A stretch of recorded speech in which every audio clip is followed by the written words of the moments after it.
Well, good evening, everybody. We're going to get started in a timely fashion, and we are recording this evening. So as people come in, we're just going to admit them. And of course, we will share this up on our YouTube channel for others to see. But I'd like to welcome you all this evening to what we're calling New Jersey Youth, the Generation of Environmental Action. My name is Mike Chodroff. I am the co-president of the Alliance for New Jersey Environmental Education. I also just want to let you know we have Stephanie Singer, an ANJEE volunteer, who will be monitoring our chat this evening, along with Kendra Mintz, who is ANJEE's communication director. And momentarily, I will introduce you to our wonderful panel. We do have a lot to get through this evening. We will have a Q&A session towards the end of this. So if you do have any questions that come up prior to that, please just feel free to type them in the chat box. So first of all, the big question is, who is ANJEE? The Alliance for New Jersey Environmental Education, affectionately known as ANJEE, was established in 1985 to provide a networking forum for New Jersey's environmental educators. So we're an organization of pretty dedicated individuals. We devote time, energy, and resources to facilitate the advancement of environmental education in our local, state, and global communities. ANJEE puts on 2 conferences a year where educators and students come together to showcase their work, share their expertise, provide opportunities to just come together as an environmental community. We have our outdoor conference that takes place each September in Duke Farms in Hillsborough, and our winter conference, which was virtual this year, as most were, with some in-person field trips, but it typically takes place at the end of January in the Princeton area. I do encourage you all to go to ANJEE's website, which Stephanie will pop in the chat, so you can see just all of the learning opportunities and programs that we do provide. Essentially, we are made up of passionate volunteers who share a similar mission. And speaking of missions, ANJEE's mission statement reads as follows. ANJEE envisions a time when people will embrace their place in the natural world, understand that human health is dependent on a healthy environment, and have the skills they need to enjoy their environment and protect it for present and future generations. ANJEE supports and advances environmental education efforts in New Jersey for all people in order to cultivate an environmentally literate population. So the key word I like to think in that mission is all, right? Which includes our youth voices. And that's what brings us here today. As our Alliance does best, we want to showcase some of the amazing things that are being done by organizations, and today our youth organizations in and around the state. So we're fortunate enough to have with us Frida and Bianca from the Green Cause, who I do want to also thank for having a really big hand in putting together today's panel, our forum, and going to be really involved in ANJEE's Youth Development Subcommittee, which we'll be talking about later. I also want to let you know we have Mayu from the New Jersey Student Climate Advocates, Ava, who we hope will be joining us from the New Jersey Student Sustainability Coalition, Siam from the Community Checkup, and then Rachel from 0 Hour New York City. So like I said, we have a pretty extensive program, and I'm just going to simply start off by turning it over to Frida and Bianca, who are going to take some time to tell you about the Green Cause. Yeah, first of all, thank you so much for that lovely introduction, Mike. I really appreciate it, and we're certainly very pleased and very happy to be here and explain to each and every one of you about not only who the Green Cause is, but also just displaying all of these other fantastic youth panelists. So just to start off a little bit about what the Green Cause is we are essentially a youth-led organization that focuses on creating environmental education, whether that's to elementary and middle schools, or just to be provided on our social media platforms. And essentially we have very hardworking high school members research and create these different lesson plans. And we definitely do plan on collaborating with several different schools, and we have presented to over 9 different classes. Do you want to expand on a little bit, Bianca? Yeah, so that's a perfect introduction from Frida about how we what we do, right? And I think something that is good to mention is that our members, like Frida said, our high school members that are looking for an outlet to make an impact on the environment. A lot of the time, we do see high school students that are reposting things that are happening around the world, but they don't know what to do about it. Well, here at the Green Cause, we allow them to not only learn about these different types of topics that they are interested about, but then to share that new information with their communities. These lesson plans are done in different ways, as Rita might have explained, lesson plans, infographics, and we are able to share that with not just people or teachers at our school, but with teachers all over New Jersey. Um, I guess looking forward, which will be one of the questions I hope later on, we are hoping to we're hoping to reach out to more teachers in New Jersey and to just grow as an organization.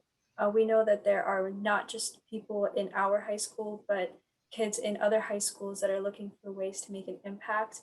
And we want to be there for them when they want to learn about these topics and then share what they have learned. Yeah, and definitely just to quickly mention the more logistical parts, we have three different teams. One of them being the environmental educators, and they're the ones that actually make these lessons. Either it's them filming a video of them presenting that lesson, or them talking to different elementary or middle school teachers to have a one-on-one virtual session with one of their classes.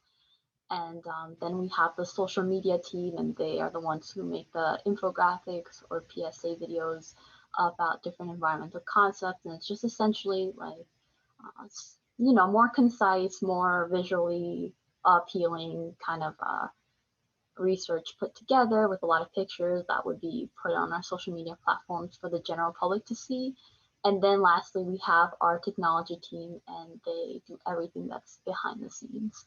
So I could definitely put up on the chat our website and some other information that would be useful.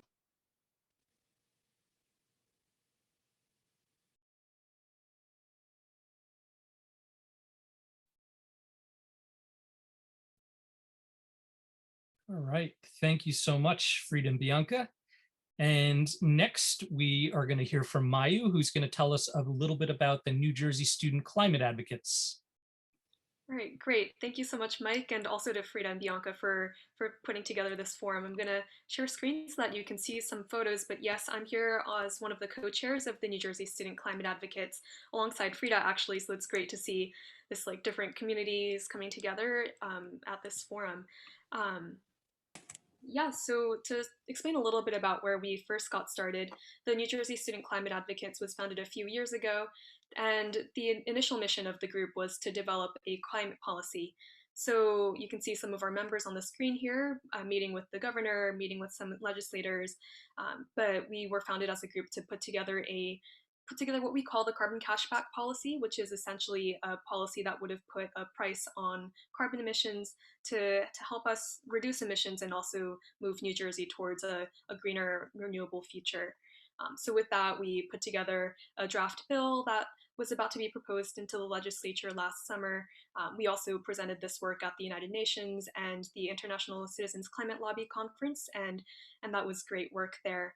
Um, but I say we were about to propose this because we actually have, especially recently, gone through a slight transition. And so now our team of around, we have around 50 active members from across the state. These are high school and college students mostly, but we also have some middle schoolers and graduate students from time to time.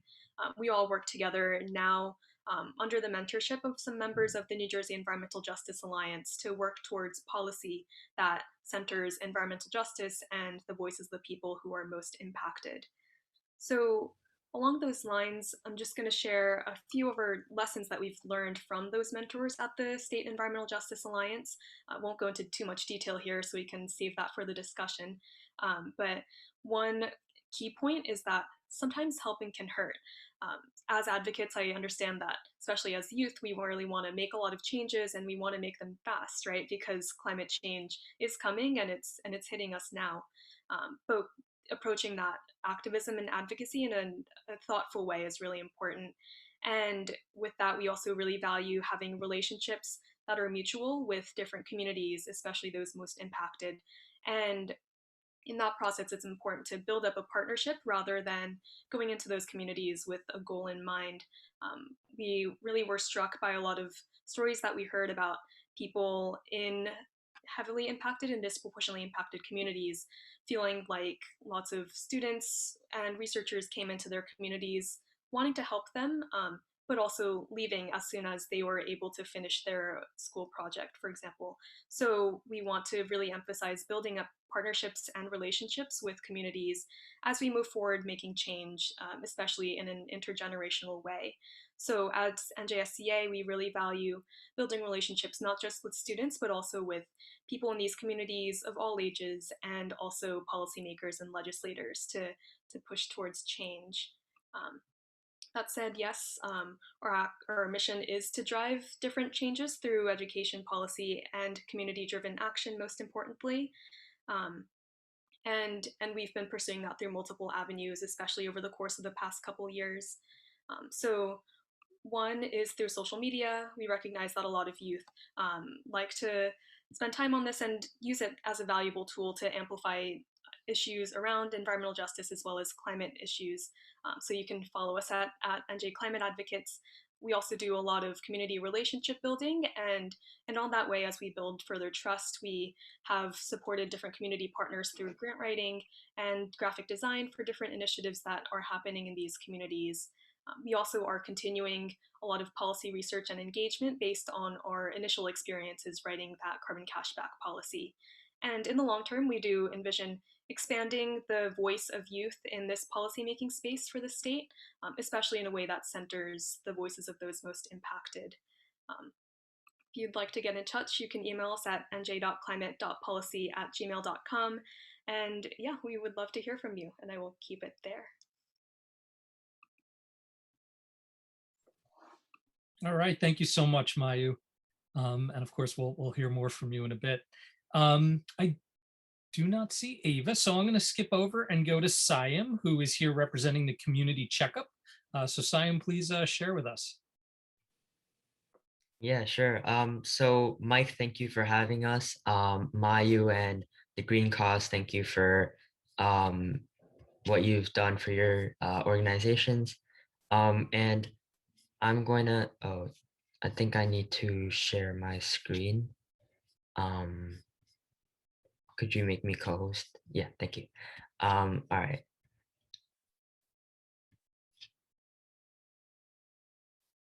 Okay, I think this is the right, yeah, okay.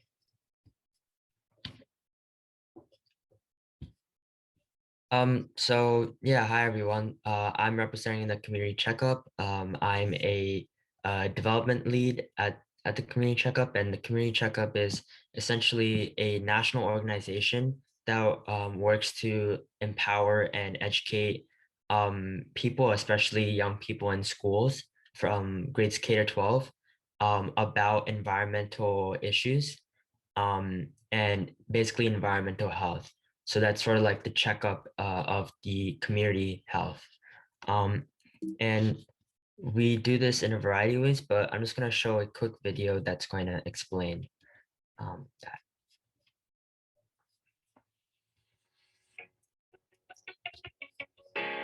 Day by day, the world's climate is changing. And those changes are creating new health risks for all of us. Extreme weather, unhealthy air quality, chemical pollutants, and disease outbreaks are becoming more common and much more severe, leading to more people around the globe enduring the consequences. Everyone is at risk, including you, your family, and your loved ones. Presenting the Community Checkup, the first youth-led national organization focused on highlighting the importance of environmental health. We are in all 50 states and have engaged over 10,000 people across the country. Our mission is to educate people about how environmental issues impact various aspects of human health. Together, we can make a better world. Join us today and be an environmental health warrior.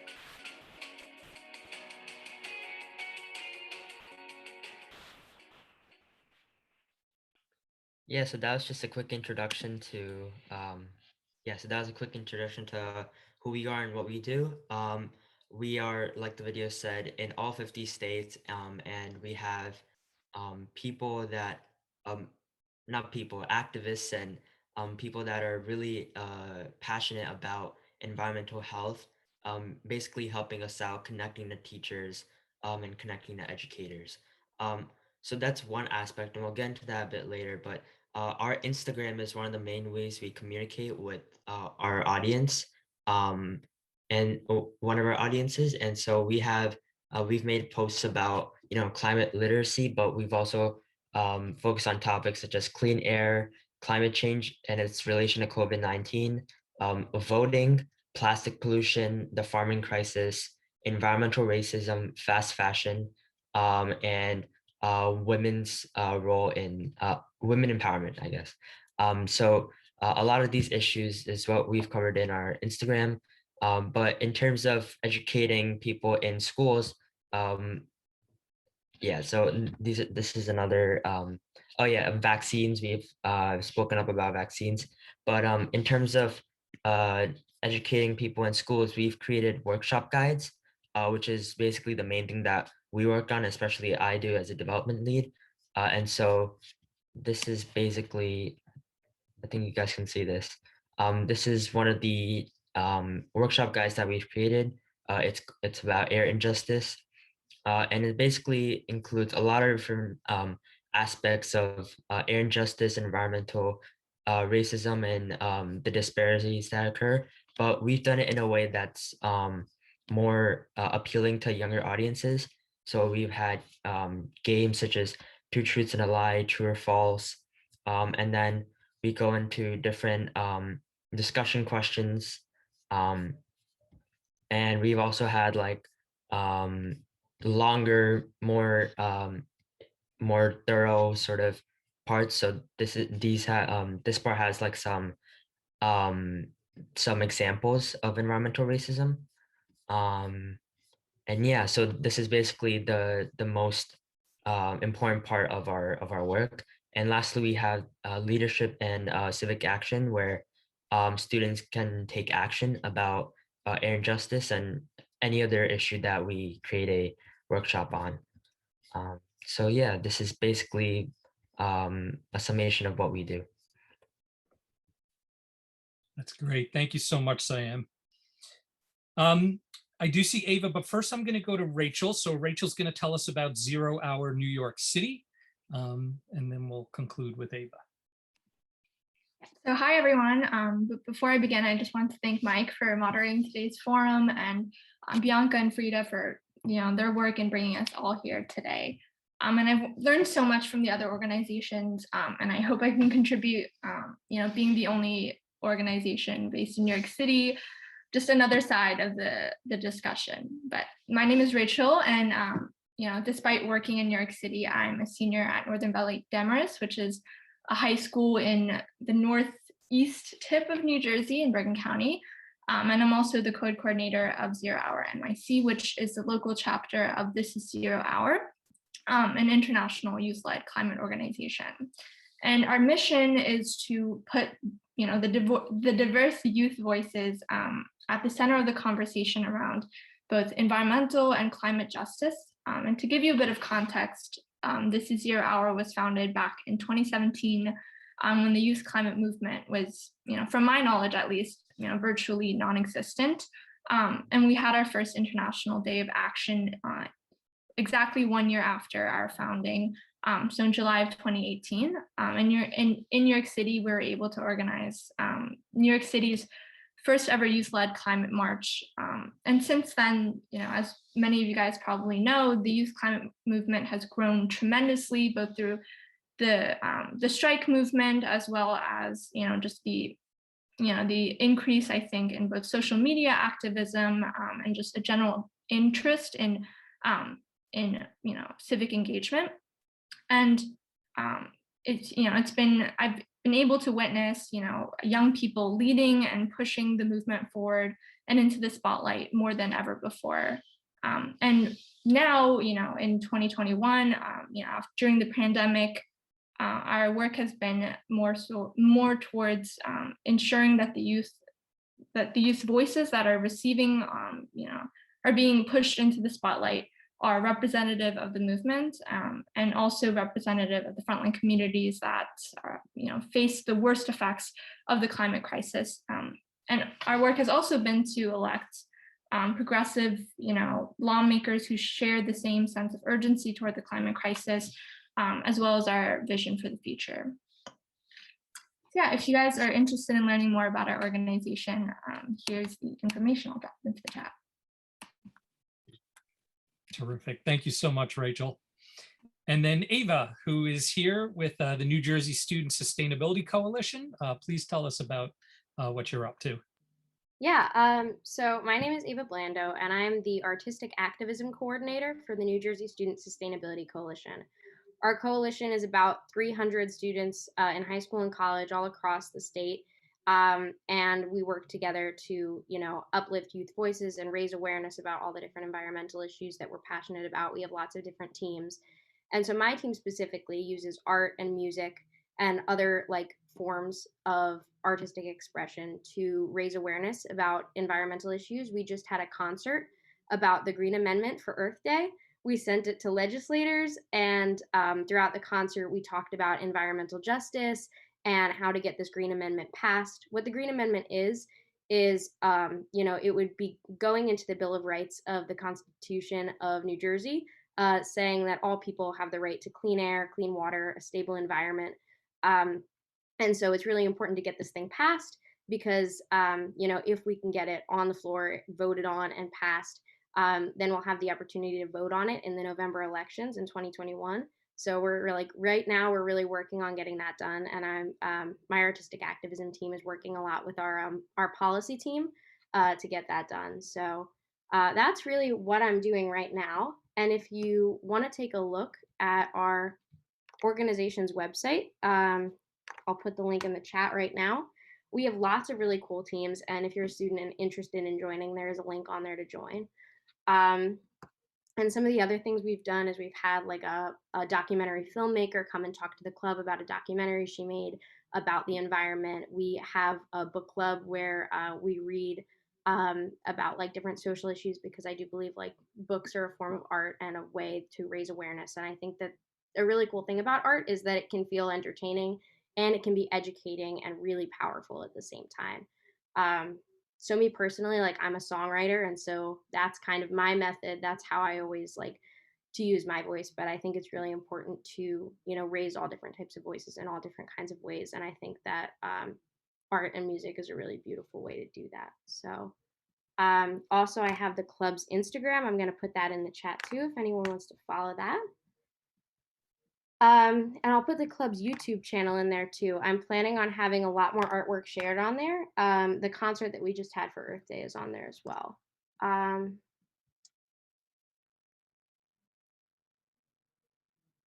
think that's pretty much it. So yeah, thank you for having me. All right, thanks, Ava. So I'm gonna lead this kind of as just a panel discussion. I'm gonna ask some open-ended questions, and anyone from our group can jump in. And again, Angie, we primarily have worked with educators. Obviously, indirectly we're working with students, and we have had students come to our conferences and present and do stuff, but we are looking to get more involved with youth voices and the direction in which you'd like to see your education going. But the first question I have is pretty straightforward. What even got you interested in the work that you're doing? Yeah, I can definitely start with this one. I think personally, the Green Cause has had a great impact on just being able to do something for my local community. The reason why I started with Frida is because coming into high school, I had no idea what the word sustainability meant. I had to look it up on the internet with my parents because my high school accepted me into a sustainability vocation. So I had to know what I was getting myself into. And it told me that I would be recycling and reusing. So I was a little bit excited, but I didn't really know what was going to go on until, of course, I did join the sustainability program. And it was there where I learned that there needs to be more urgency about this issue. and that there are so many components to it. It ranges from environmental justice issues to even just climate refugees around the world. These things escalate from things that happen to our neighbors to things that are happening globally. And I know that if I hadn't had the opportunity to go to the sustainability program, that I would have gone to my local high school where I probably wouldn't have learned what the word sustainability meant or the urgency that lies behind that word. So I do appreciate the opportunity that was given to me at the high school, and as well as Frida, who had this amazing idea. And I was on board completely when she told me about it, because I said that this is definitely something I want to give back to my community, that and other communities as well that might not have the same opportunity that I did. So Frida, please. Yeah, definitely. So it was something that I've been thinking about for a while. How can I contribute to my community environmentally? And I wasn't quite sure until I had walked into my community center and I had seen that there was litter everywhere. And just for some context, my community is somewhere where it's a hot spot for a lot of children to uh, hang out and congregate. So if children are the ones who are predominantly littering and not really thinking about their actions, then whose fault really is it? I mean, it's just some young children who weren't really taught better, and that's the word, taught better. So I thought, well, this is a perfect chance to use some of my knowledge that I've learned previously from, again, the high school and other sources, and really create an outlet for other high school students who are there in my position thinking the same exact thing about their communities. And I know there are a lot of hardworking high schoolers who are thinking the exact same thing, wanting to make a difference somehow. So yeah, that's how I created it.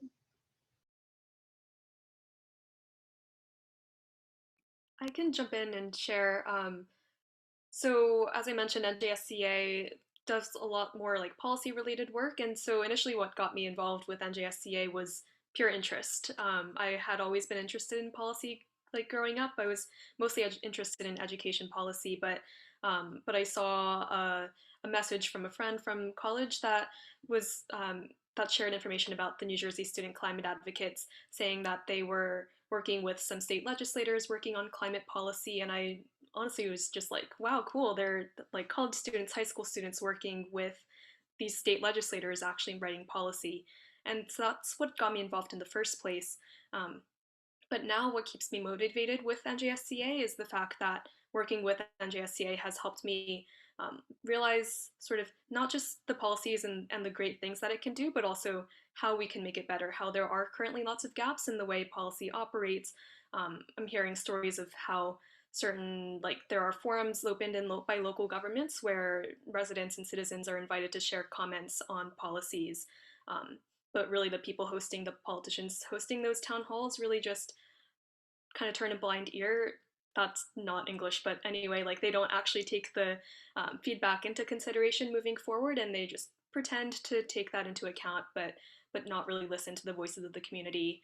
And it's stories like that, and engaging with people who have those experiences that really keeps me going. As someone who is interested in studying policy and working on policy moving forward, it's definitely given me the real life look at how policy operates, and it's definitely a continual learning process. So Thanks, Mayu. Any of the other panelists, what got you interested in getting started or doing this work? Well, I'd say it was all my mom.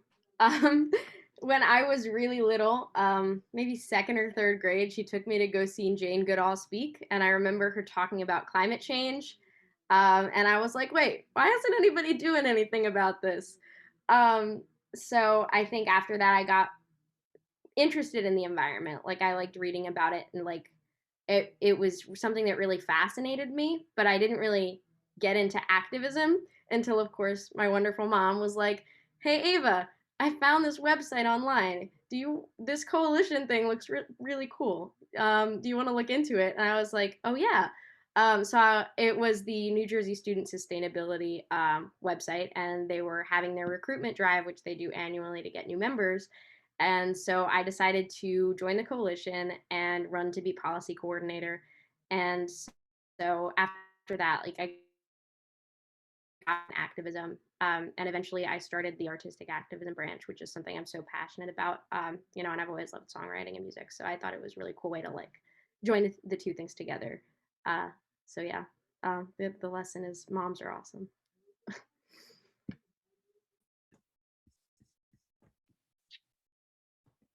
Yeah, I think I can jump in now if no one else wants to go, but yeah, I first got involved at the end of my 8th grade year. It was like the school year was winding down, and our teachers had begun to like show us movies instead of, you know, hosting actual lessons. But in science class, we were watching a documentary. I distinctly remember that it was a Bill Nye documentary, and it was on the Alberta tar sands.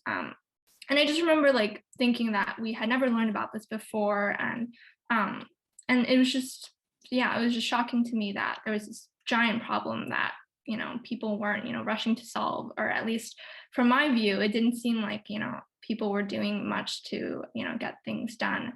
But yeah, when I was looking around to see, you know, what I could do to, you know, get involved, I could only find, you know, a lot of, you know, like Greenpeace chapters and, you know, just other big organizations that, you know, I knew that I would be the only 8th grader in, and I didn't feel so comfortable, you know, going to those meetings. But thankfully, I attended you know, by luck, a summer camp that, you know, at that very summer camp, This Is Your Hour was being founded, and, you know, it was a completely different type of organization than compared to anything else that I've seen before. It was completely, you know, run by high school students who were my friends at that camp. And yeah, like I felt completely comfortable going to those meetings because, you know, I felt that everyone there were my peers and I could relate to them. And yeah, so I, you know, on a whim, I sent a message to Jamie Margolin, who is one of the founders, and she put me in contact with the New York City chapter. Yeah, that's pretty much how I got involved. But after that, I feel like my vision of what, you know, being an activist was, you know, I was only kind of thinking about, you know, organizing marches and going to rallies and all like the more exciting parts of being an activist, but I hadn't really anticipated everything else that comes with that. And I think what really helped me like push forward and, you know, get to, yeah, like just continue to be a part of the work was really, you know, meeting so many different people and, you know, really feeling their passion come through, and yeah, just, you know, becoming friends with all the other organizers, and, you know, just being a part of a supportive community that I think we've built over the years. Yeah, I think for me, my story was probably a bit unique. So I guess I was always somewhat, I like knowing about the environment, and I guess like up until like 8th grade, my idea of like saving the environment was like energy conservation. I had no idea what like climate change was or any sort of like environmental degradation type thing. But 9th grade rolls around, and I got lucky because my teacher was the only one in the entire school to give us like this sort of climate change project.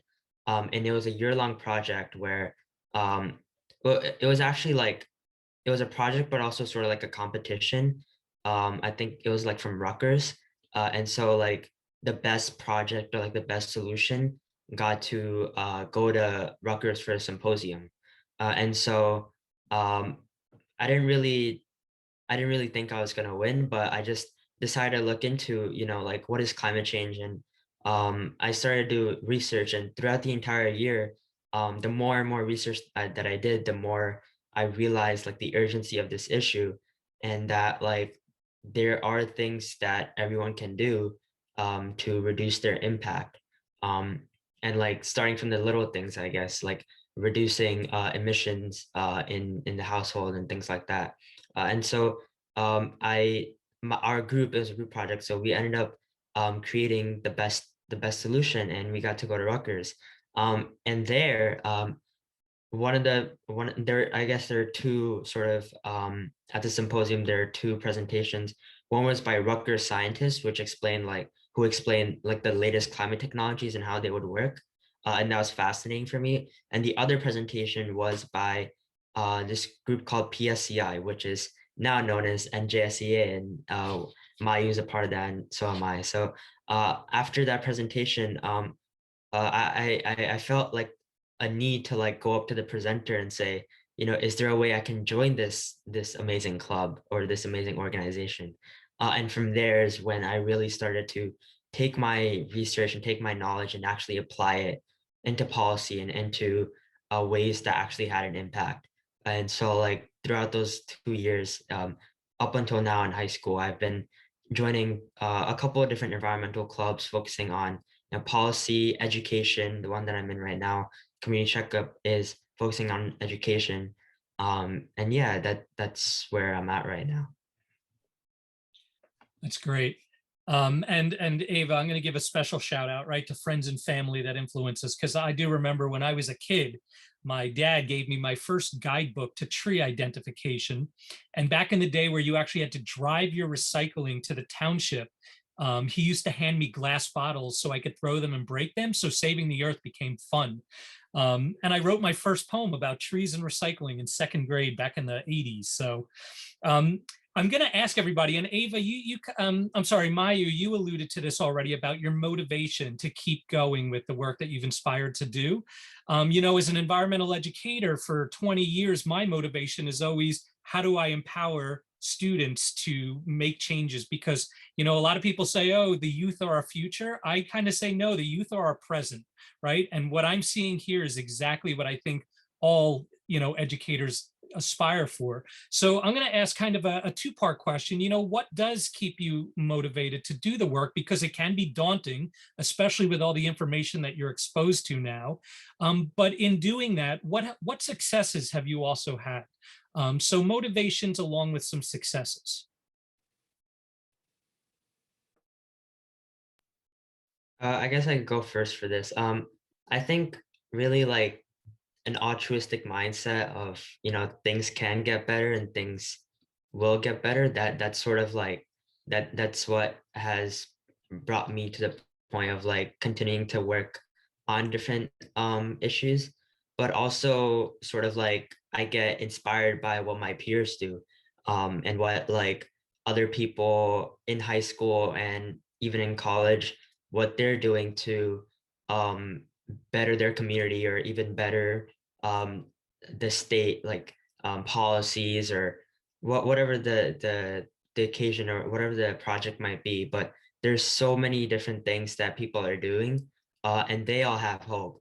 And so I guess like that's sort of um the entire climate movement has a lot of power because it has a lot of power in numbers.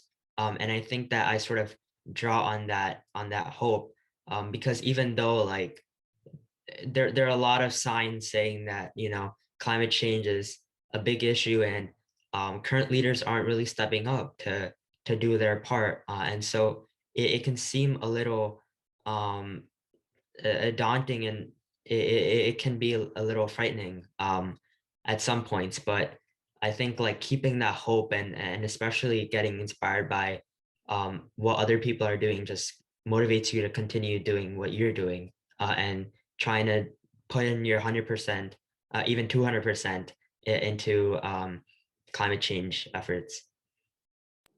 Yeah, I definitely can come off that. I completely understand when he says that it's daunting, right? The issue, it's urgent for a reason. And I think that environmental anxiety, it should have, it should transform into environmental ambition. And with that comes motivation, right? And the two-part question involved both motivation and successes. Well, I believe motivation comes from both successes and failures, right? These successes, for example, in the Green Cause, we've doubled our membership up to 50 members, and that success brings motivation to keep going, to keep recruiting, knowing that there's always going to be members out there that want to make a difference. And at the same time, any mistakes, anything that we can build on, any guidance that we need also motivates me that there's so much more I have left to learn in this life with the climate crisis and with everything else. I think that even things like this allow me to understand more public speaking and how to actually express what I'm feeling about the climate crisis, which is something I feel is extremely important. So the way I keep motivated is definitely by listening to peers, as Siam was saying, knowing that I'm not the only one out here trying to make a difference. And also just understanding that even though there might be others that oppose, that I have the power to express my opinion, even though others might not agree with that. So, Rita, I know you have your mic off.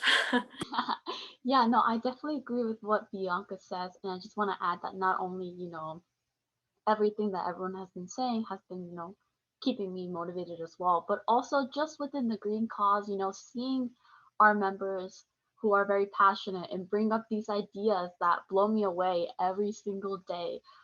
For example, we have a member who has done research on urban construction and urban planning around the cities, and he wants to find a way to teach that to elementary schoolers. So that like unique idea that you don't really see often is just so fantastic. And we had another member who she had an idea to kind of put this little lab together where students would create like these little like pinwheels, and then they would blow on it to kind of show the movement of the wind, and just like very interactive ideas like those that I see in my members who are also very determined and very hardworking to present and really put their best foot forward is really what keeps me going. And especially when some of these members do present, they do have the passion.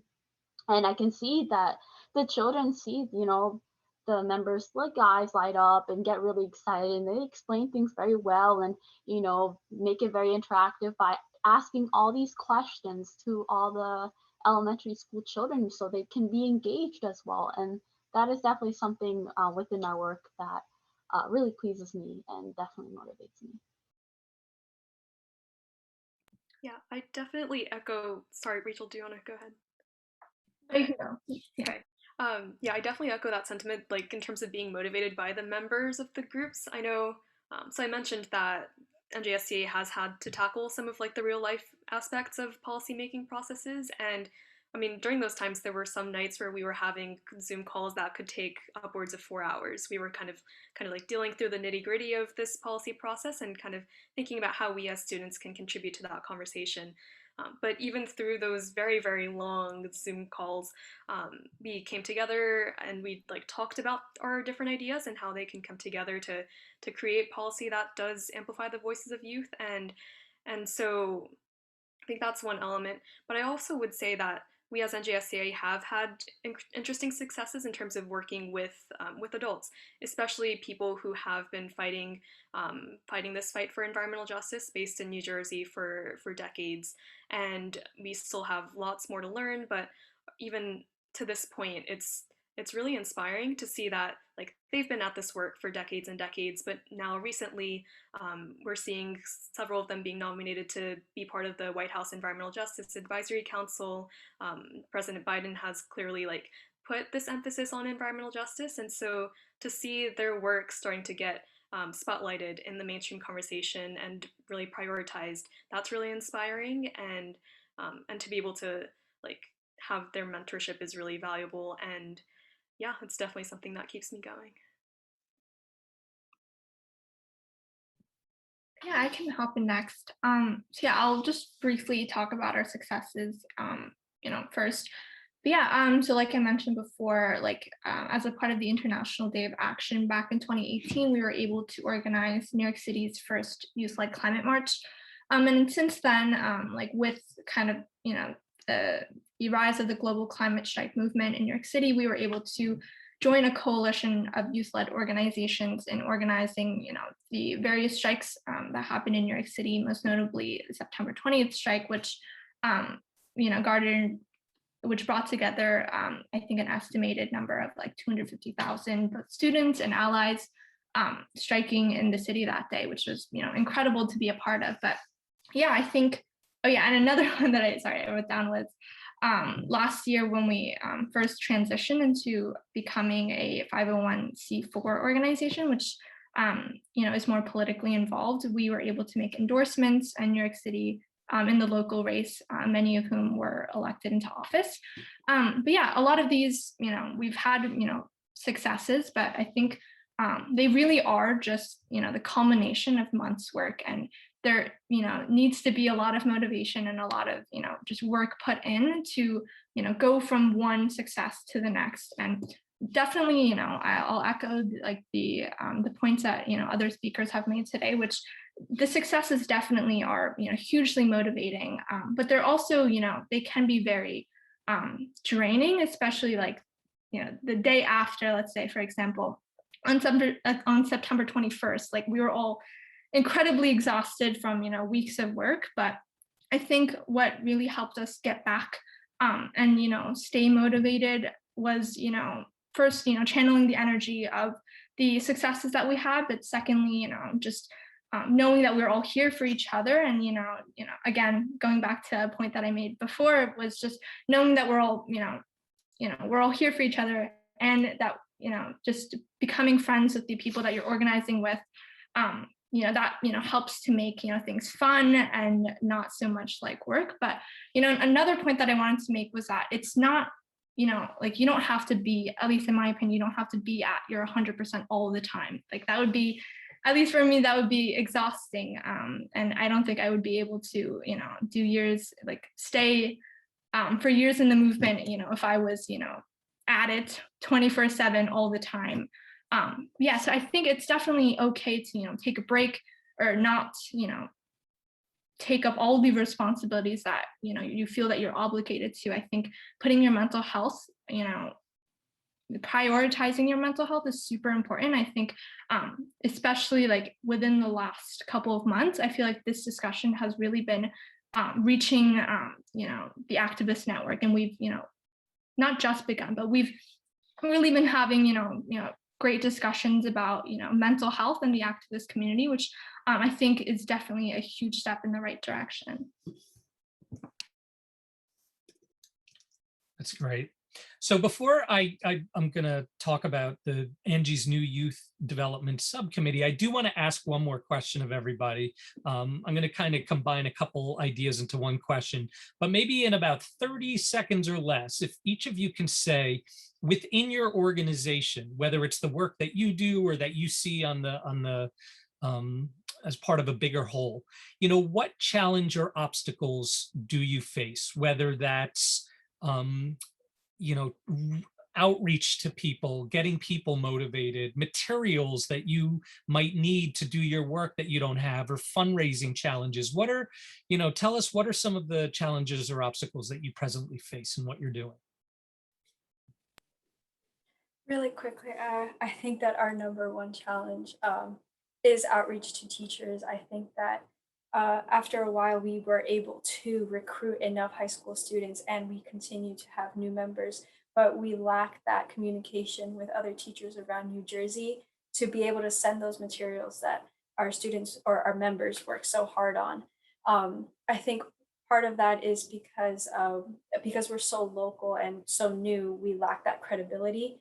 It's not as if our teacher who knows that we're good students allows us to do an extra presentation. It's these teachers that have never heard who we are and what we do. So it's just trying to establish that approach. We try to have those individualistic meetings with them so that they don't just see us through emails, they see us face to face, who we are, what our intentions are. But although we do try to take those measures, it has been difficult to contact teachers to share those materials. Frida? Yeah, and I think another big issue that we're trying to overcome is fundraising, and potentially fundraising to become a nonprofit, or especially in the future, we would love to, you know, have some money to, you know, provide materials for our members, such as that being lab materials, like anything that they might need to use for their lessons, and also even creating chapters where we can have people in disproportionate communities, you know, giving them like the funds for them to create their own chapters, their own programs, so they can really have their community and really use their voices to educate not only their community, but also empower them and make them feel like within their community that they can rise and they can stand, and there are people within their community that are doing good. Yeah, for 0 Hour NYC, a huge problem that we faced before was, you know, like we work with a bunch of different youth climate organizations, like both, you know, back then through the Climate Coalition that was working on organizing the strikes, but we definitely have had difficulties in like kind of feeling as if we're one organization when each organization is, has a different vision for the future. So yeah, we've definitely, it's been difficult definitely to, bridge the ideological gaps between the different organizations, and yeah, just like seeing like what should we demand as like a united movement, given that, our visions, and our missions are somewhat different or very different sometimes. Yeah, and if I could just jump in really quick, I think one of the challenges that I've noticed more and more is that sometimes people don't take student-led organizations seriously. I know when I get up and speak in front of a legislator, a lot of the times what I'm met with is more of them trying to teach me than them trying to listen to me, which, is great. Like I want to learn from them, but when I'm trying to make a point about a bill that I want passed, I don't really want that response necessarily. So I think getting getting across to legislators that students can be taken seriously, they have points and good ideas, is sometimes a big challenge. And then I think also, especially recently, everybody's been very drained, and so getting like the participation we need, boosting morale, is just a challenge sometimes. And so I think it's that same balance of mental health, which is something I'm also so passionate about, and taking care of that, and also, you know, getting everything that we need done and getting good participation and all of that. Like, and finding that balance there is always a challenge. Yeah, I think that participation, like attendance, especially for when we're trying to organize like seminars and things online, or even in person when we're trying to create events, getting people, especially like the sort of like people that we want to get involved in whatever we're trying to do.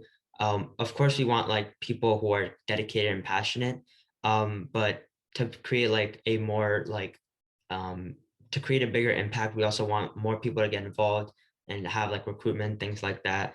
And so I personally, I think that people are like interested, but like after they learn about certain things of like what goes into like getting a bill passed, or what goes into actually creating like an educational material, they might sort of like back away, because they might not, for whatever reasons. But it's just that's one of the challenges of getting people on board and participating. Yeah, and I'll echo everything that everyone has said, especially Ava, on the point of like that involvement and knowing to take care of yourself is really important. And I think a lot of times as youth advocates, we kind of assume that like, yes, we have this time. It takes a lot of time to be a youth advocate across all these issues. And also assuming that we have like stable Wi-Fi and this connection to this, especially as we do virtual organizing, is the big thing to assume. There is a lot of like resources behind that. And so being able to guarantee that for a wider group of people and to lower the barriers of entry would be really helpful. That's great. Thank you all for sharing that. So I do, want to also mention the fact that, youth activists are clearly looking for an outlet.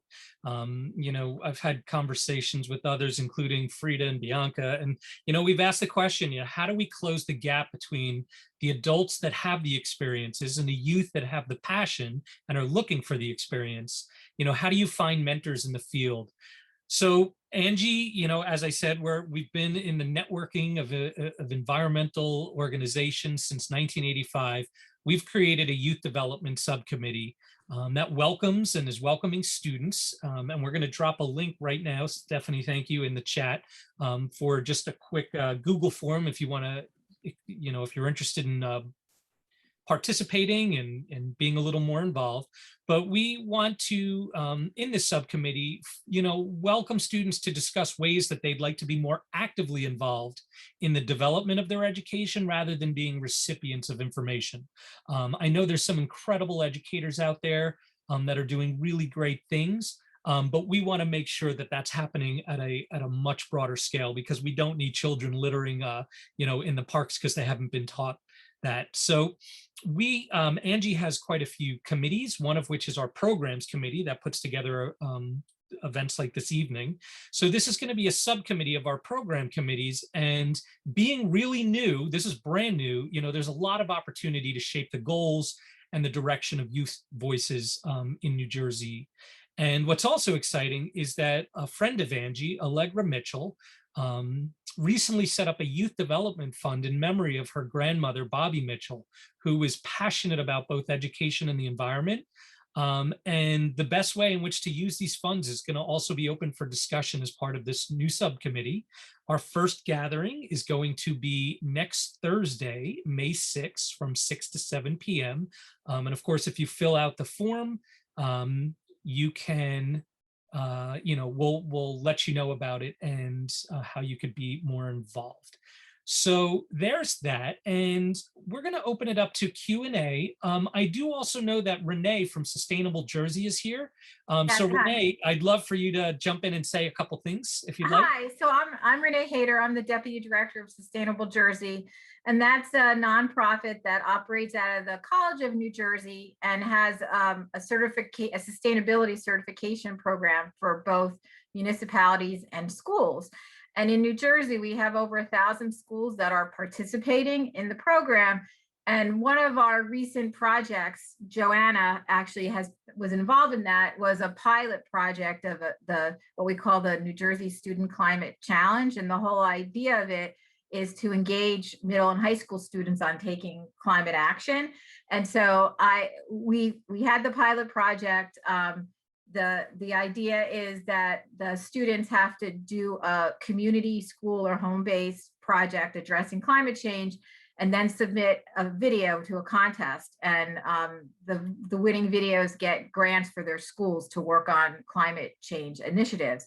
And so I attended this session tonight because one of the things that was kind of a takeaway from the pilot project that we did is what we really want to get more youth leaders involved so that you're talking to the youth and not just, professionals from its DEP and Pinelands Preservation and all those different groups.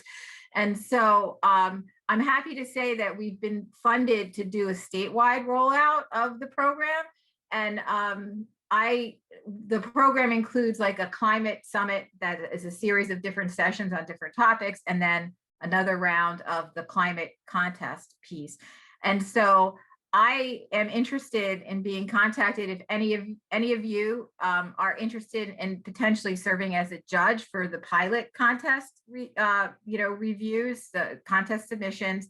And also if you're interested in, I thought something like this would be a great session for our the climate challenge 2 that we're going to roll out. The sessions would probably happen in December or January, February timeframe. But I would love to have like a panel like this where different student groups can talk about what they're doing and also recruit, members, and also teachers participate because it's through the school. So it'll be a way for the teachers to learn about you and the resources that you have too.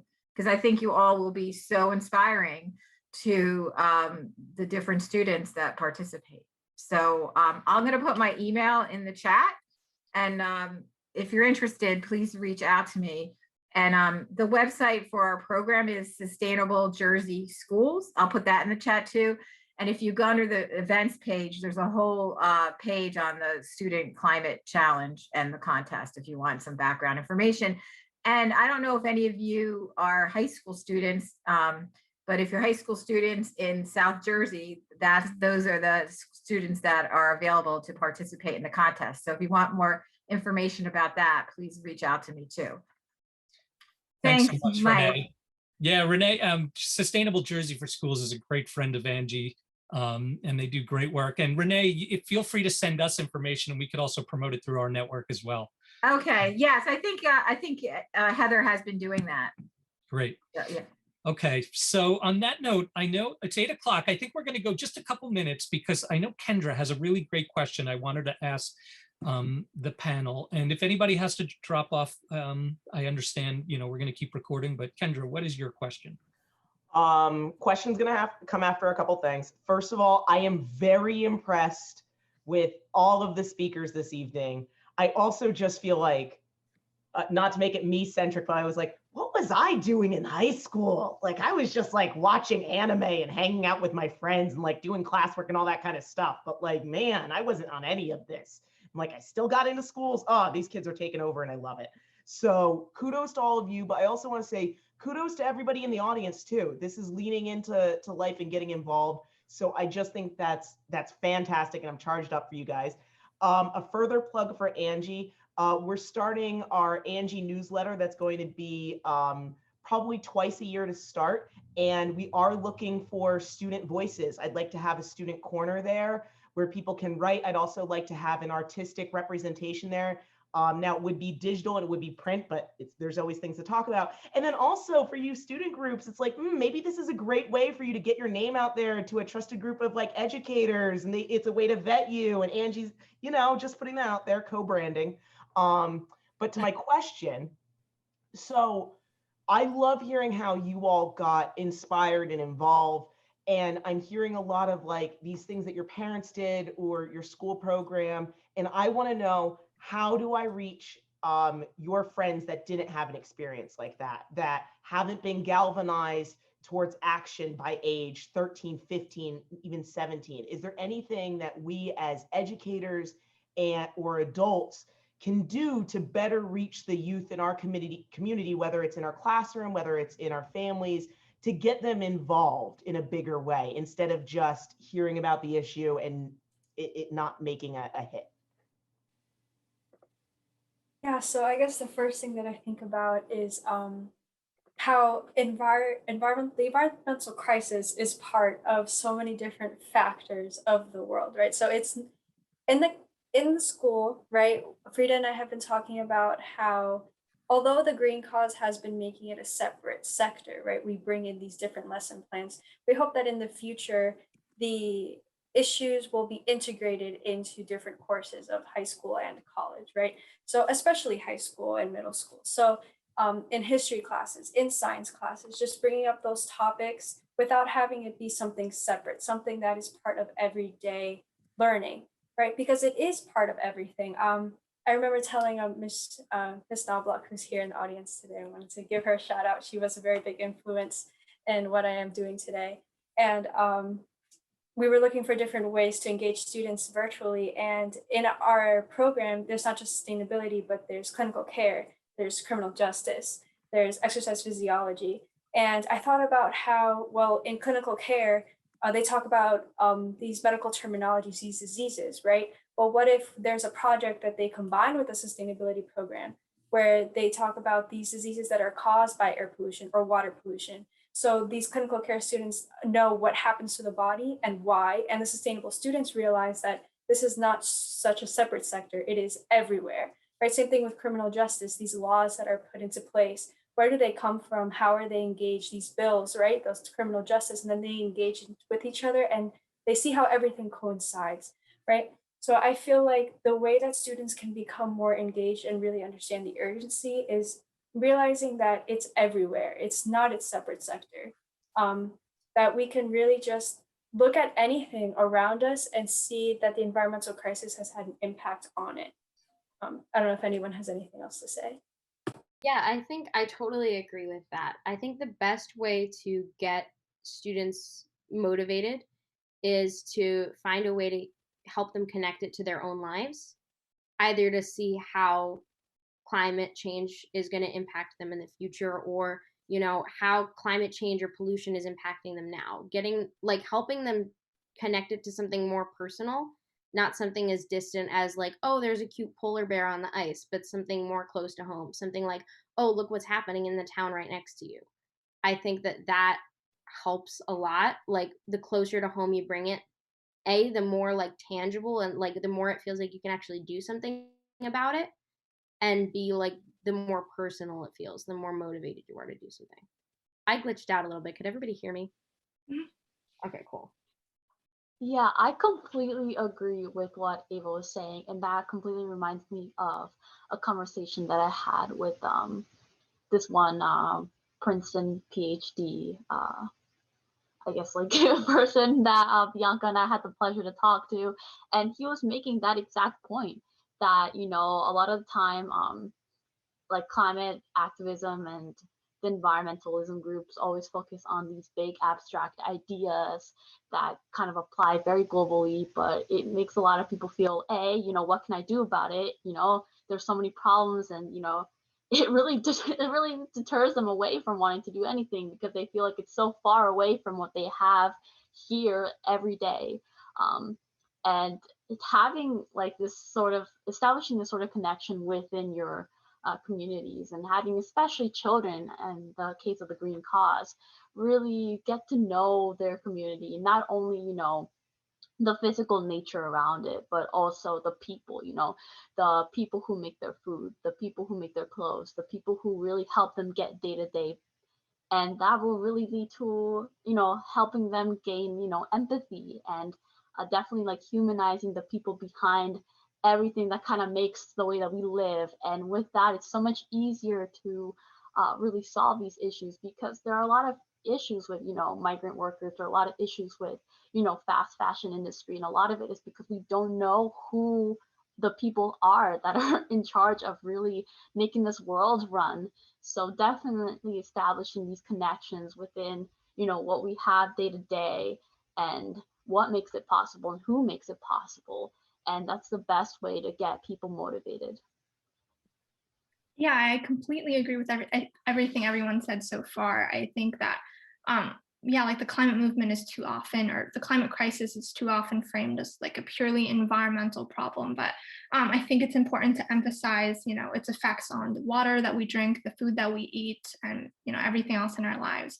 And I just wanted to add on that I think in tandem with all of that information, it's really important to discuss, like kind of tie it all together with current events, like at least in my school, like I live in the suburbs of Bergen County, and despite all the work that I may be doing in New York City with Hour NYC, the message of what's going on right now, that there's this great big youth climate movement, it just hasn't percolated, I think, to my school or my community as much as I think it should be. And I think that emphasizing the fact that youth are taking action, and that it's not too late to get involved in such a historic movement, especially talking about the global climate strike movement, and everything that comes after that.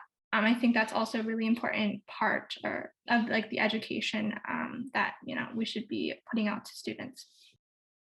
Really quickly, in terms of galvanizing students, I think the experience that I had is something that should be an opportunity for everyone. And I think like setting that sort of project as like a base for other projects of educating students is, I think, perfect.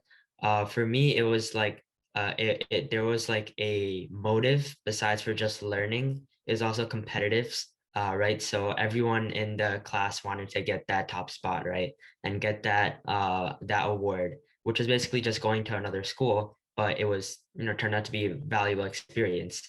And especially in ninth grade, you don't really know too much about college, so it seems like a really like majestic sort of experience going to another college and learning about that.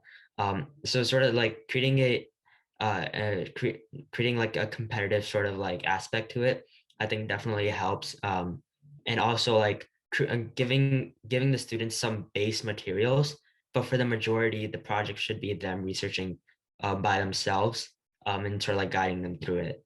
And that's sort of like it teaches them for themselves like what they want. Like it's all really independent, and they get to like know themselves instead of someone like shoving that information to them. It's really like personal education.